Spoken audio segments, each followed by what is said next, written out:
Each year, the Southern California area has about 10,000 earthquakes. Most of them are so small that they are not felt. If there is a large earthquake, however, the aftershock sequence will produce many more earthquakes of all magnitudes for many months. A quote from USGS, Science for a Changing World. Here in California, most earthquakes are minor, and before you know it, the shaking is stopped and the earthquake has passed. But what if that weren't the case? What if the shaking lasted for a few minutes? What if buildings started moving, roads cracked, and structures crumbled? Would you be prepared?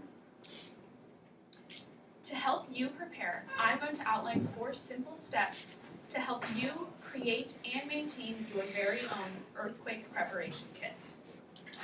Step 1 is to make a list of what you would need in your kit.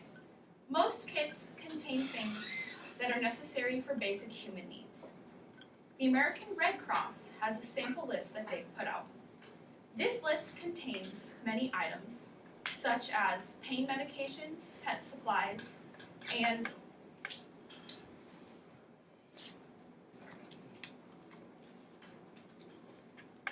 also prescription medications. It also has things such as personal hygiene items like toothbrushes and toothpaste, toilet paper, and eye drops or contacts. It also has things like clothes, sleeping bags, a tent, extra blankets, and things like that to keep yourself warm in case it's cold. The most important thing on this list is food and water. You need enough to last at least 3 days. The best kinds of food are things that are non-perishable, such as crackers, candy, canned fruits and vegetables, and granola bars. Other important things on this list are tools and supplies to help you, such as flashlights, batteries, extra cash, and a first aid kit. Make sure your list has all of these things on it. After you've created your list, the second step is to go shopping. Now, typically, the Red Cross thinks that the kit will cost about $300, but that depends on the size of the group that you're shopping for. Good places to go shopping at are Home Depot, Target, and thrift stores because they aren't very expensive and they carry everything that you would need for a kit. Make sure you bring your list along when you shop so that you can cross things off as you buy them.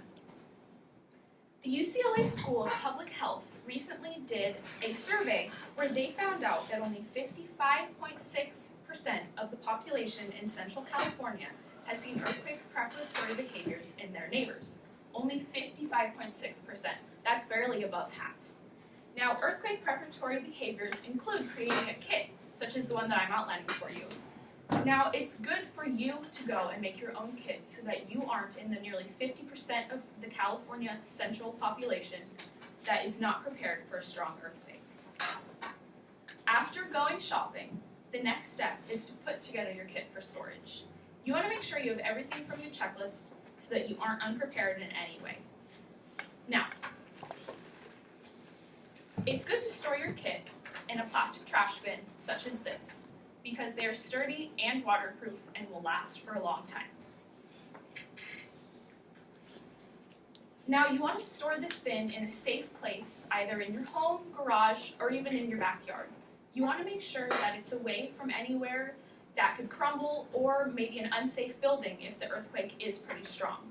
You want to make sure that you can get to your kit after a quake and have the contents be undisturbed. After you've created and stored your kit, the fourth step is to check on it periodically. For example, even though the foods are non-perishable, they will have expiration dates, and you don't want to end up needing your kit and having food that isn't edible. In an article done in the San Francisco Chronicle by columnist Mary Flaherty, she found out that a neighbor that did have an earthquake kit, quote, hadn't updated their kit in about 7 years. The clothes they had packed for their then 10-year-old would not begin to cover his now 6-foot frame, and of course the food had all expired. This is a prime example of how, if you don't update your kit, it may not be useful for you in the time of an emergency. An article distributed by BMC Public Health states, disaster preparedness is more than preparing to survive an event.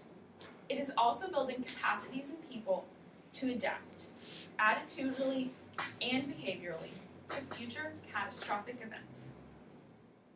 You never know when a large quake might hit, but you want to make sure that you follow these steps and prepare yourself. I want you to ask yourself again, what if a quake were large enough that shaking lasted for a few minutes? What if roads cracked and structures crumbled? Would you be prepared? If your answer was no, I recommend that you go out and create your very own earthquake kit.